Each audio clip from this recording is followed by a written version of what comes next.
बिहार में अब राजपूतों को उनका हक मिल के रहेगा। बिहार में राजपूत अछूते नहीं रहेंगे। देखिए, इसी क्रम में पटना के विद्यापति भवन में जो आज यानी कि 23 अप्रैल को एक कार्यक्रम का आयोजन किया गया। इस कार्यक्रम को जो है सारण विकास मंच के संयोजक श्री शैलेंद्र प्रताप सिंह के द्वारा आयोजित किया गया था। सभी लोग इसमें पहुंचे थे। नेता प्रतिपक्ष जो है यहाँ पर मुख्य अतिथि थे। अब लोगों की भीड़ थी। तेजस्वी यादव, सुनील सिंह, संजय यादव, ये सब लोग वहां पहुंचे थे और साथ में इस कार्यक्रम को जिन्होंने आयोजित किया था श्री शैलेंद्र सिंह, वो भी वहां पे थे। और इसी दौरान जो है इस कार्यक्रम को जिन्होंने आयोजित किया था श्री शैलेंद्र प्रताप सिंह, वो भी यहां पर थे। और देखिए, लोगों के सामने जो है वो हुंकार यहां पर भरी गई है, राजपूतों की हुंकार कि आने वाले विधानसभा में तेजस्वी यादव को ही सीएम बनाना है। इसमें कोई दो राय नहीं है। राजपूत सब एकजुट हो गए हैं। और इसी बीच जो है बड़े मंच से श्री शैलेंद्र प्रताप सिंह गरजे हैं। क्या कुछ बोल रहे हैं, उनकी बात को सुनिए। धन्यवाद। आज सबसे पहले बाबू वीर कुंवर सिंह के चरणों में मैं अपना शीश नवाता हूं और उनसे आशीर्वाद मांगता हूं कि हम सभी उनके दिखाए हुए रास्ते पर चलें। इसके बाद अपना संबोधन शुरू करने से पहले मैं आदरणीय नेता तेजस्वी यादव जी के प्रति आभार व्यक्त करना चाहता हूं कि जब मैं इस कार्यक्रम के लिए इनके यहाँ गया तो इन्होंने सहर्ष सहमति ही नहीं दी। इन्होंने बाबू वीर कुंवर सिंह के नाम पर जो आज आयोजन है, कहा कि सारा दिन मेरा बाबू वीर कुंवर सिंह के विजयोत्सव के लिए रिजर्व है। आप देखिए, बीच में प्रकृति की घटना, उधर पोप की मृत्यु हो गई, कल कश्मीर में कितनी दर्दनाक घटना हुई। इन्होंने अपना आज प्रेस कॉन्फ्रेंस कैंसिल कर दिया। ये कलकत्ता थे, चाहते तो आज नहीं भी आ सकते थे, लेकिन इनकी प्रतिबद्धता बाबू वीर कुंवर सिंह इतनी है, इससे खुद आप अंदाज लगा सकते हैं। सबसे पहले मंच पर बैठे इस विजयोत्सव के मुख्य अतिथि, चूंकि उद्घाटनकर्ता मैं इसलिए नहीं कह रहा हूं कि राष्ट्रीय शोक घोषणा हो गई है। मुख्य अतिथि युवाओं के प्रतीक, युवाओं के भविष्य और बिहार की बागडोर जो बाबू वीर कुंवर सिंह के विजयोत्सव के दिन अभी महाराणा प्रताप के वंशज शक्ति सिंह मेवाड़ ने स्पेशल रूप से तलवार भेजा और हम लोग आपके सहमति से और आपके प्रेजेंस में अब हम लोग निश्चित हो गए कि आने वाले दिनों में बिहार की बागडोर युवा भाई तेजस्वी यादव जी के हाथ में रहेगा। उनके साथ आए हुए आदरणीय राज्यसभा सांसद संजय यादव जी, हमारे बड़े भाई, इस आयोजन के आयोजक मंडल के अध्यक्ष डॉक्टर सुनील सिंह जी, हमारे बड़े भाई सुनील सिंह जी एमएलसी जो बिस्कोमान चेयरमैन हैं। इनके बारे में आपको विशेष परिचय नहीं देना है। आपको मालूम है कि आदरणीय नेता के प्रति इनकी इतनी प्रतिबद्धता है कि इनको काउंसिल से डिसमिस किया गया, फिर भी भगवान के यहाँ न्याय है। इन्होंने न्यायालय में दरवाज़ा खटखटाया और ये आपके सामने आज एमएलसी के रूप में मंच पर विराजमान है। मंच पर विराजमान हैं डॉक्टर अजय कुमार सिंह एमएलसी, जो दिल्ली विश्वविद्यालय के प्रखर छात्र भी रहे हैं। हमारे सुगौली विधानसभा क्षेत्र से भाई शशि इंजीनियर शशि सिंह जी, राजद के प्रवक्ता भाई पूर्व विधायक शक्ति सिंह यादव जी, हम लोगों के समाज के पुरोधा और गार्जियन डॉक्टर कैप्टन विजय संघ की प्रतिबद्धता है कि वाकर लेकर ये आपके सामने आए हैं। फिर हम मंच पर बैठे हैं संजय सिंह जी, भाई शहीद बिरनाथी सिंह जी का सुपुत्र राकेश जी सामने बैठे हुए हैं, सोनाली सिंह जी हैं, हमारे बनियापुर से भाई रितेश सिंह जी बैठे हुए हैं। यहाँ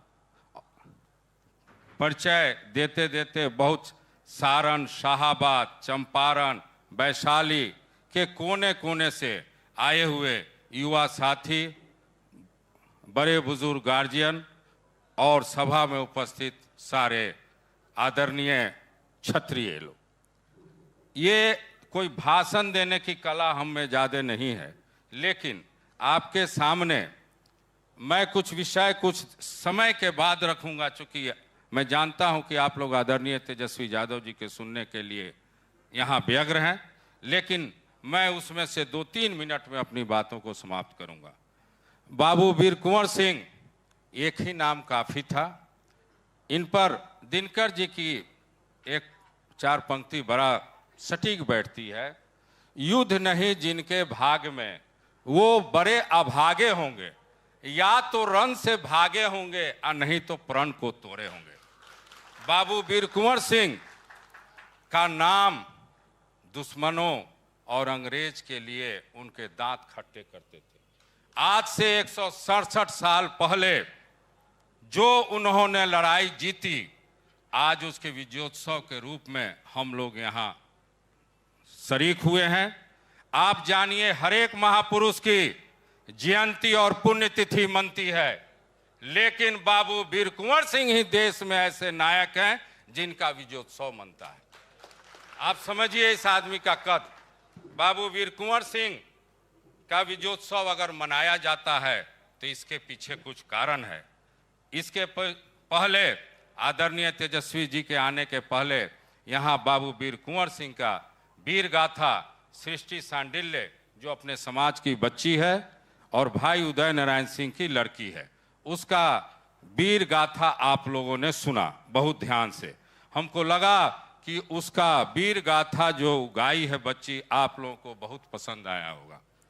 जब बाबू वीर कुंवर सिंह के बुढ़ौती में लागल कि अंग्रेजवन से लोहा लेवे के पड़ी, लड़े के पड़ी, तब वहाँ के एगो कुशल राजनीतिज्ञ के रूप में गांव-गांव से सेना बनावे के प्रयास कैनी और एकरा खातिर मुनादी करवा के न्योता भेजनी सब गांवन में। उ न्योता न्योते भर ना रहे, तनी सुन लेवल जाओ। गांव-गांव में डुगडुगी बाजल, बाबू के फिरल दोहाई, बारार कहावे के न्योता, चूरी फोरवावे के न्योता, सेनुर पुछवावे के न्योता, मूड़ी कटवावे के न्योता। जे मरद होई से साथ जी, जे मरद होई से माथ दी। बा यहाँ के न मौका समझे के, बा यहाँ के न मौका बूझे के, फिर तब फेर द न्योता हमार, ना तो तैयार हो जा जूझे के। खून भात चबावे के न्योता, बा जांग चिरवावे के न्योता, लोहा चबवावे के न्योता, मूड़ी कटवावे के न्योता। ई न्योता सुनला के बाद भोजपुरिया बघार में लूट बच जाए, ओकर तैयारी के निरंकार। जे बिना मारे लौटे घर के, ओकर तरवारी के धिक्कार, माने तलवार के धिक्कार। जेकर मुछुआ नीचे झुके, ओकरा सरदारी के धिक्कार, और जेकरा पिठुआ में घाव लगे, ओकरा मतारी के धिक्कार। ये बाबू वीर कुंवर सिंह के जीवनी पढ़ला के बाद अगर खून में तेजी से संचरण ना भइल तो समझी कि रौर जवानी अब खत्म बा। अब बाबू वीर कुंवर सिंह के वीर गाथा और आज के दिन में बाबू वीर कुंवर सिंह के प्रासंगिकता रौरा समझी। बाबू वीर कुंवर सिंह के विजयोत्सव बहुत लोग मनावता, मनावे के भी चाहिए। हमने के इतिहास के महानायक भले देर से सही, लेकिन वहाँ के महानायक के दर्जा दिया है। बहुत लोग मनावता, आज राज्य में बहुत लोग मनावता, लेकिन बाबू वीर कुंवर सिंह के प्रति सच्चा सम्मान अगर बा तो उनका रास्ता पर चलल बा। बाबू वीर कुंवर सिंह जाति धर्म से उठ के आपन शासन काल चलेलन। भाई सुनील जी, अजय जी, संजय जी, सभी आदरणीय वक्ता आप अपने के सामने बोलन कि बाबू वीर कुंवर सिंह के शासन व्यवस्था कैसा रहे। उनका टीम में अली करीम, वारिस अली, इब्राहिम खान, द्वारका माली, रंजीत ग्वाला, देवी ओझा, शंकर मिश्रा, यहाँ तक कि जब 23 अप्रैल 1858 के बाबू वीर कुंवर सिंह जब राज प्राप्त कैलन तो जन फर्स्ट क्लास मजिस्ट्रेट जौन बा याहिया खान के आरा में बनैलन। रौरा कोतवाल जे बा खालिम खां के बनैलन। तो ऐसे रौरा समझे कि बाबू वीर कुंवर सिंह के शासन व्यवस्था कैसन रहे। रौरा अब आई वर्तमान राजनीतिक परिप्रेक्ष्य में हमनी के 1990 से जो शासन काल डॉक्टर सुनील सिंह जी कहनी है, बात सही बा। हमनी के जितना आदर और सम्मान, चूंकि हमनी के सोशली नीचे से जन्म के भी इतिहास रौरा देखी, महाभारत देखी ना भैनी सन, लेकिन बाल कालांतर में ऐसन हमनी के र्यूमर फैलावल गई कि हमनी के सोका झोका सब भुला गए सन। चूंकि हमनी के भाव प्रेमी हो कि हमनी के ई ना देखिले सन कि कोई कहलक कि रो तोहर कान उड़ता तो कान ना देखिले सन, हमनी के कौवे पर देखिले सन। ई हमनी के बड़ा एक डिमेरिट बा। रौरा से कोई कहेला जंगल राज तो ओकरा से कहे कि अब तू 20 साल के पिछला के हिसाब द। रौरा ई देखी कि अभी एनडीए के फोटो सेशन आदरणीय अमित शाह जी आई रहने, पूरा फोटो सेशन में रौरा कहीं नहीं थी। ये जान मुख्यमंत्री जी जे बानी आदरणीय नीतीश कुमार, उनका दाएं बाएं रौरा देखी के बा। रौरा उनका पार्टी में देखी, रौरा समाज के कोई मंत्री बन जाता तो ओकर बजट देखी। रौरा ये हम समझावता नहीं और रौरा प्रश्न दिमाग में देता नहीं, घरे जाई आ ई प्रश्न के रौरा उत्तर देखी। रहल बात राष्ट्रीय स्तर पर राजनाथ सिंह जी बारन, रौरा मालूम हुई कि एक पीएस रौरे समाज के लड़का के आलोक सिंह जी के रखलन, जे नोएडा में पुलिस कमिश्नर भी रहलन, अभी एडीजी बारन, बहुत अच्छा परिवार के बारन। जब आलोक सिंह जी के पीएस रखलन तो जन मोदी जी के फरमान आयल कि कैसे पीएस रखा जी, तुरंत उसको हटाए। तो रौरा समझी कि जे आदमी अपन पीएस नहीं खे रख सकत, जेकर बात नहीं खे चलत, उ रौरा समाज के कैसे लीड करी। ऐसे रौरा आदरणीय लालू जी के देखी, ठीक कहलन सुनील भाई कि अभी भी अध्यक्ष रौरा समाज के पुरोधा आदरणीय जगता बाबू बानी। और रौरा नेता के समर्पण देखी कि रौरा प्रति, रौरा समाज के प्रति एक बार रौरा लोग मूड बनाई और जाके गांव में समझाई कि भाई अभी जो नौकरी के बात चलल है 2020 में, अभी क्लिपिंग बा लेकिन अभी प्रासंगिक नहीं थे। नीतीश जी बहुत अपशब्द बोलन तेजस्वी जी के बारे में कि कहाँ से आई नौकरी। अभी हम नहीं कहे के चाहत, ऑडियो बा लेकिन हम नहीं सुनाए के चाहत कि बाबू वीर कुंवर सिंह के विजयोत्सव जरा हल्का पड़ी।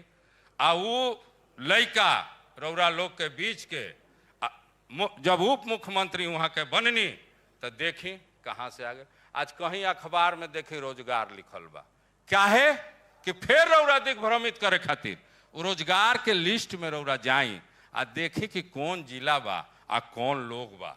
चूंकि हम मन से बहुत बात नहीं कहता लेकिन मनन करी, ऐसे रौरा जाई घर में और ये सब बात के देखी और समाज में एक एक चीज बताई। हम तो छपरा जिला से आइले, आदरणीय लालू जी से हम 2004 से जुड़ल बानी। इहो के जब भाषण हुई तो कहा हुआ के हमारा हनुमान है। रौरा देखी छपरा के सांसद आदरणीय रूढ़ी जी बानी आ लालू जी के जो काल मिलल बेला, आज रेलवे फैक्ट्री गनगनाता, मरहौरा में रेल फैक्ट्री चाखे।